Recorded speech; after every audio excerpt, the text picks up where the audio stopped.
Hey guys, welcome to our review video for the Colorado elk hunt that we went on this season. We're just gonna cover a few things, talk about the hunt, fill you guys in on what wasn't on camera, and just talk about what you guys saw and how the hunt was for us. So, this was our fourth hunt of the season. Was it our fourth or third? Let's see, we had. Well, we had archery elk. Yep. And then we went to Wyoming for deer. Mm-hmm. And then when we came back from Wyoming, I helped Grandpa with his hunt a little bit. Yeah. Then we had Mom's deer hunt. Yeah. Which I was on with her. We didn't film either of those. Those ones we weren't filming, so just kind of family hunts. And then we had the Coos deer hunt. And then we were in Colorado for elk right after that. So that was the sixth. That was our sixth hunt of the season. So this was our sixth hunt of the season. So going into this hunt, we were really tired because all of our hunts, they don't perfectly back up to each other. You know, we might have a week break to wash gear and prepare for the next hunt, but a week in between 1 to 2 week hunt, it's not a lot of time to get rested and relaxed and have all the muscle soreness and everything from hiking around go away. So going into the Colorado hunt, we were really tired. And yeah, it affected our filming a little bit. I wouldn't say it affected our hunting a lot, other than just being tired and looking tired. You know, we were pushing through it. But I wish we would have done a little more filming than we did. But, you know, this is our first season filming hunts, so we don't know everything yet. We're not super experienced. We're not very used to having the camera rolling at all times. I think, you know, making these videos, those made me realize like how much I really need to film. You know, some of the upcoming videos that you guys will see later on, you'll realize that I got it pretty well set up to where I need to film a lot because I got a lot more content for you guys. But yeah, so we got out to the place where we were gonna go elk hunt in Colorado, and the first location we stopped at. We don't know this area at all. We've never hunted here. We don't live in Colorado. We don't know that many people from Colorado, so we didn't know exactly where we should be hunting. So we just went to where it looked good, where we e-scouted it, and we hiked around and drove around and glassed some big area. We didn't see any elk at all. We did see some elk sign by our camp. We saw some prints and some crap, but we didn't really see anything, you know, showing us that there were elk right there, right then. And so we saw some mule deer, some pretty nice mule deer actually, but no elk. So we decided after, was it one night or 2 nights? I believe it was one. I think it was just one night. Yeah. One night we were at that spot. Yeah. And we did like 2 days of looking around, and then we decided to pack up. Yep. And go change spots to a different location that I had e-scouted. Yeah, so we changed to this new location. It was I think it was higher up in the elevation, but it was about 45 minutes to an hour away. Still the same unit, obviously, but it was just kind of on the other side of that unit.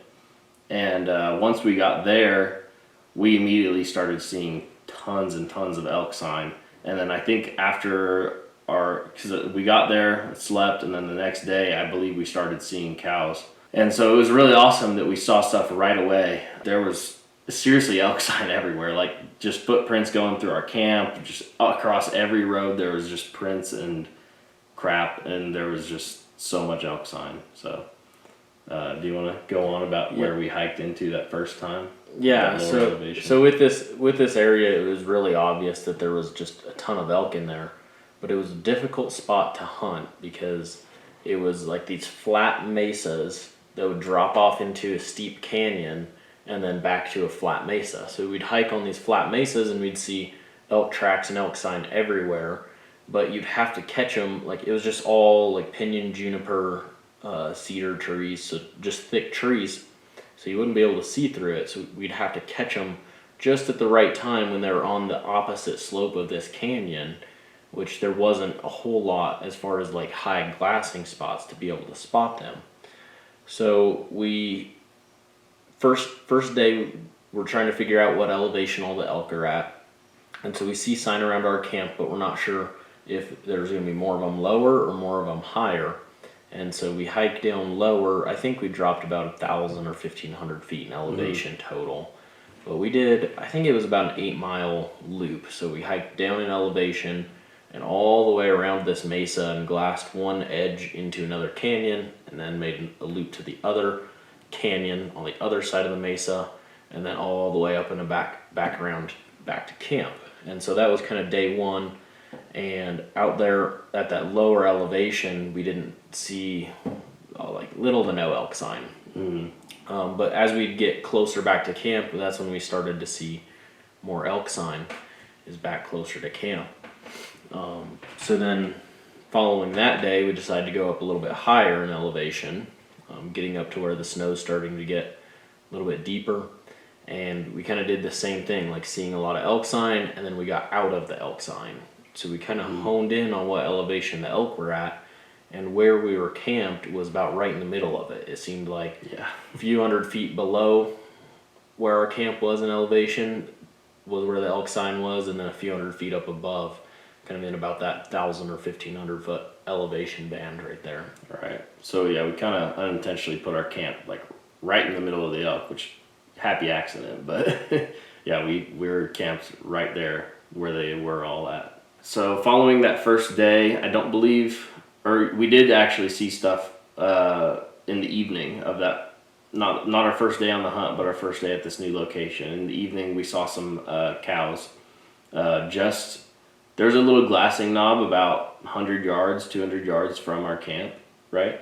Yeah, and it wasn't far. Yeah, that's where we saw those first cows. It was in the evening though, right before sundown, so we didn't really get a go make a play on them or anything like that. And we were also looking for bulls too, not necessarily cows. So we didn't want to just second day out there shoot a cow. I believe up to this point too, it was actually still before the season. Yeah, it was pre-season. Yeah, so we couldn't shoot them anyway. So it was pre-season. We saw the cows, so it was a great sign. We were really happy that we were seeing elk right off the bat. So opening day happened. We didn't really see much. And then I think the day after is when we followed a herd of cows. They went about a mile downhill from our camp. So it only dropped about 100, 200 feet in elevation. But we followed them, and then we got really close to them, and then we lost sight of them. And so Devin let out a cow call, and that cow call totally blew them out. They got super scared from it, and they were actually right below us when he cow called, and we didn't even realize it because we couldn't see him anymore.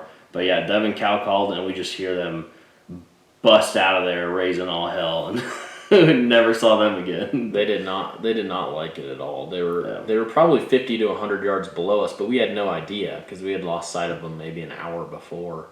So we had no idea that they were right below us.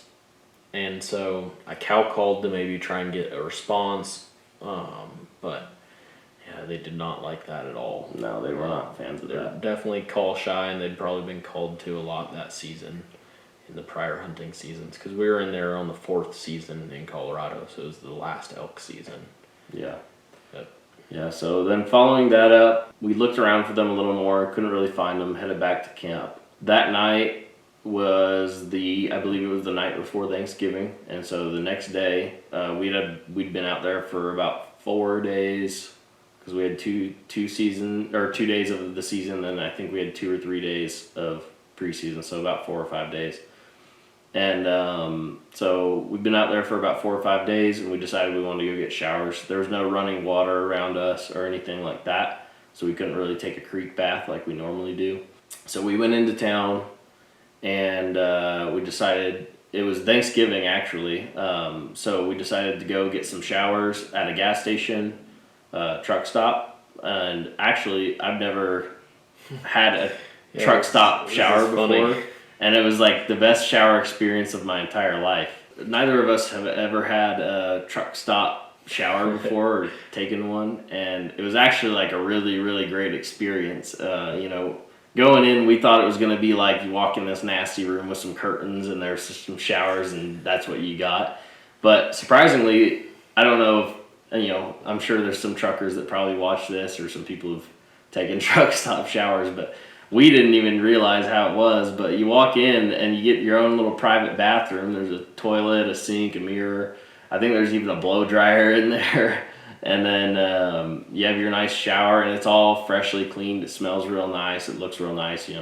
It's perfectly clean, and it comes with towel, couple rags, soap, shampoo, and it even came with a little breath mint, which was a nice little touch.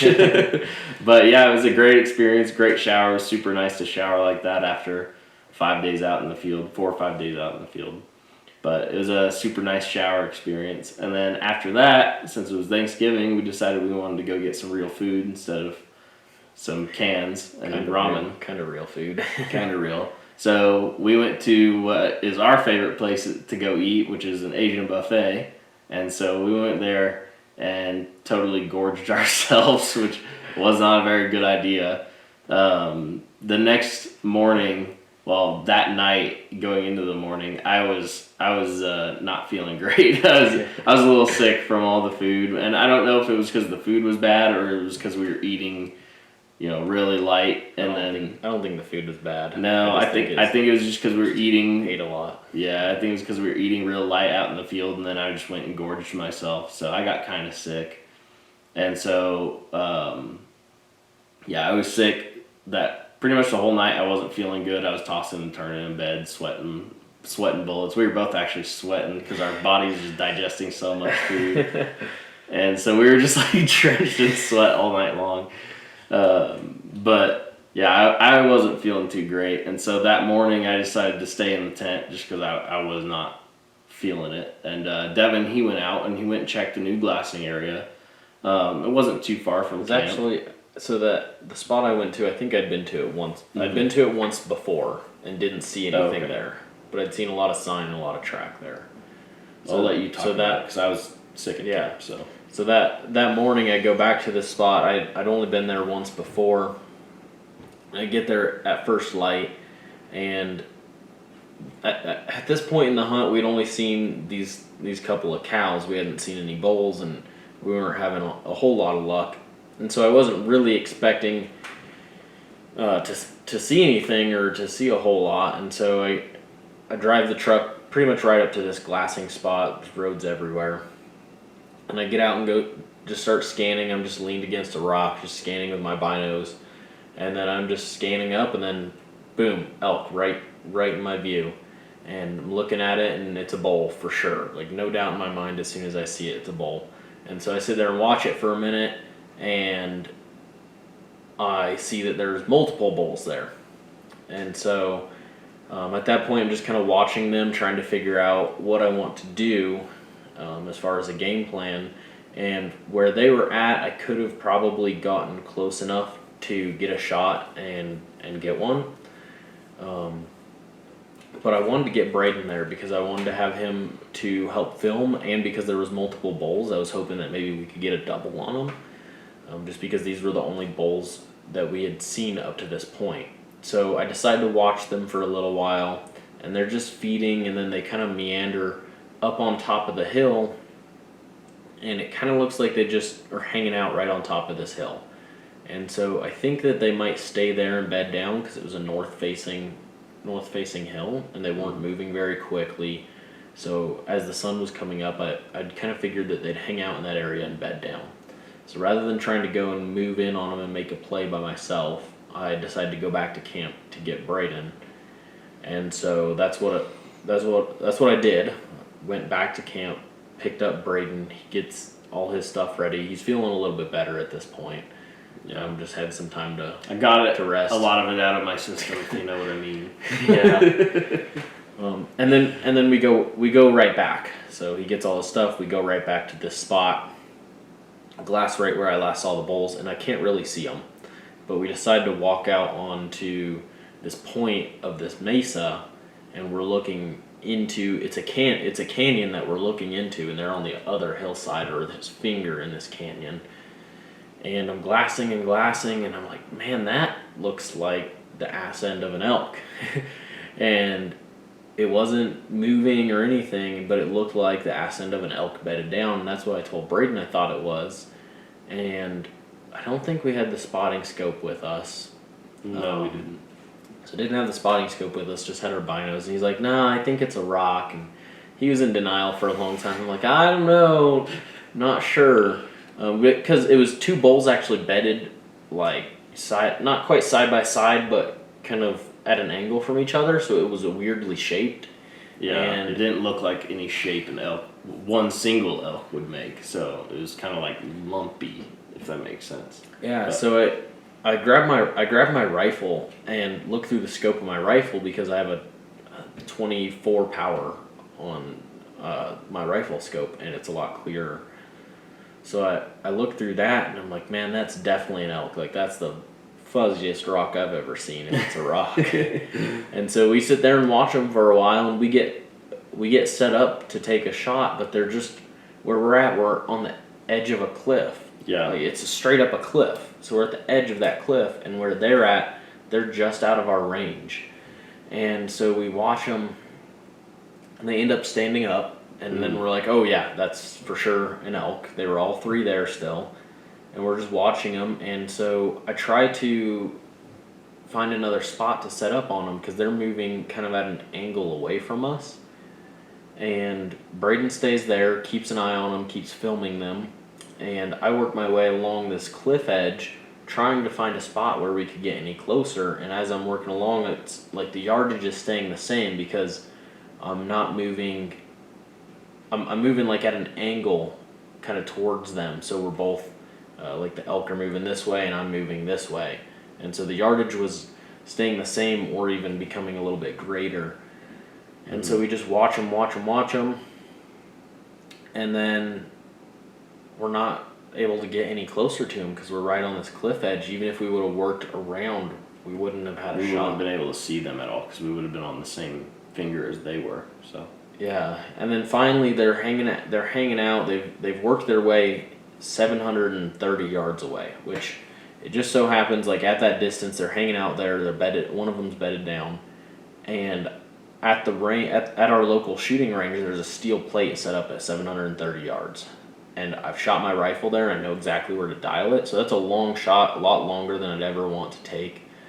But after watching these elk for all day, that was coming down to be our only option. And so I lay down. I have a perfect rest, flat rock, scope's dialed into 730 yards, and the bigger bowl that was broken off on, I believe it was right beam, is the one he was broken off on.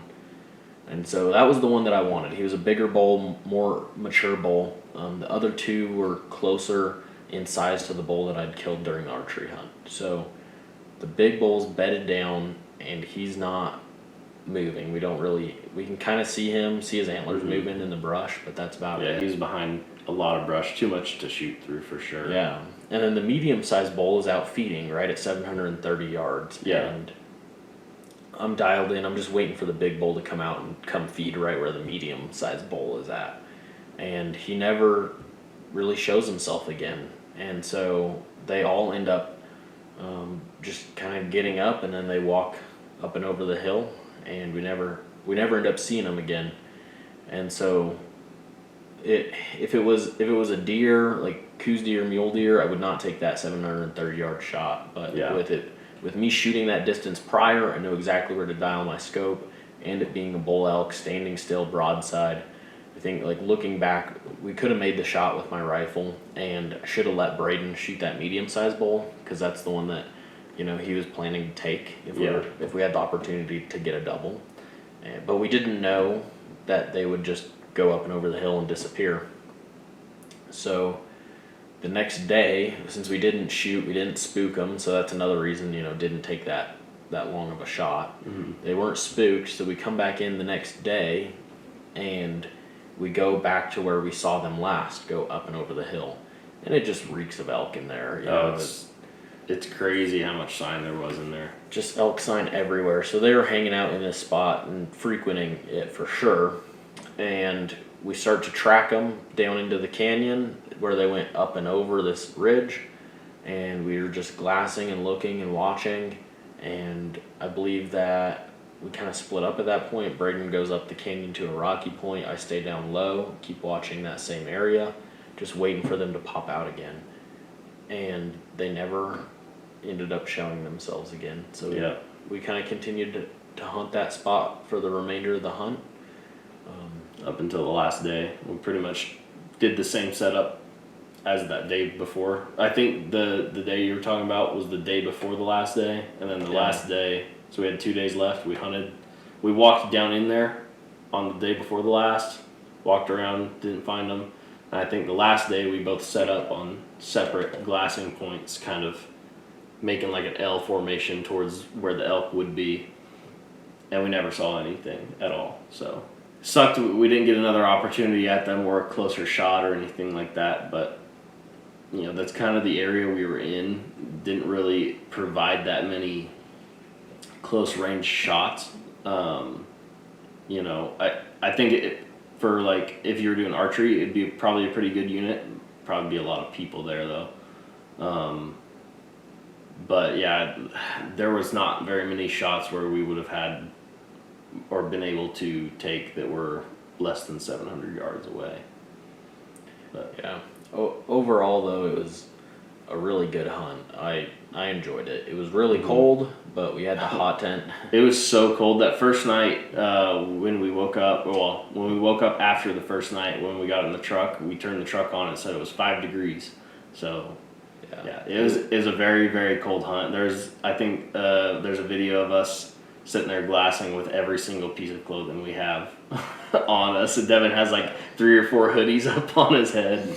We were just freezing cold. But yeah, we had that Cimarron Light hot tent with the stove going. And that stove is a moneymaker, dude. That thing keeps us so warm. It is so awesome. And then were you using your quilt or your 0 degree? I was using my quilt. Yeah, we were using our 0 degree quilts too, and they got the job done really well. They're pretty awesome. And those are our they're the Outdoor Vitals Stormloft down quilt. Yeah, the Stormloft down quilts, and ours are the 0 degrees, so they're pretty freaking awesome. But yeah, it was a cold hunt. It was a good one. It was a good hunt. So we didn't get anything, but that's how it goes sometimes. But we saw elk. We put stalks on elk. It was fun. Yeah. You know, we saw some sweet mule deer out there that were rutting at the time. Yeah. We saw a ton of turkeys. Saw some desert bighorn sheep. Yeah, we saw the bighorns and so we saw a little bit of everything. A ton of wildlife out there. It was awesome. It was cool. It was cool to explore a new area. We know where the elk are there now, and so we might go back, but hunting that type of terrain isn't my favorite because it's just, you know, flat mesa bench to a straight canyon. And so I like spot and stock hunting with big glassing areas. So I like to back up several miles and look at a whole mountainside, and then once I find an animal, then kind of hone in on that location where that animal's at. And this is not like that. It's like go hit a glassing spot and sit and watch and wait for something to come out because you're watching a pretty small area. So I don't know that we'll ever go back there, but the Cousier hunt was like a perfect example of what we like to do. Watching a really large area off of one glassing point and then kind of honing in on that area. So I don't know that we'll go back there again. We'll see what happens in the future. I think I'd like to go check out other spots in Colorado for elk before going back there. Yeah, for sure. But that's kind of a wrap for you guys on our Colorado elk hunt, and it was a good one. So yeah, I think next up is our whitetail hunt in Texas, whitetail and hog. So we got that coming up, and I think that's going to conclude the first season of the adventure series, and then we have plenty more videos to come after that. But that's going to close out the first season of the adventure series, and then after that, we're gonna have some independent videos coming out, and then season 2 is gonna be dropping this winter. So stay tuned for that. Yeah, guys, just make sure to like the video, comment on it, let us know more of what you want to see, and subscribe. Every subscriber helps us out, and we really appreciate it. So do all the things and stay tuned for more of what's coming up next. Thanks, guys. Alright guys, so we're down here in Texas. I'm out in the deer blind now, and I'll show you around a little bit.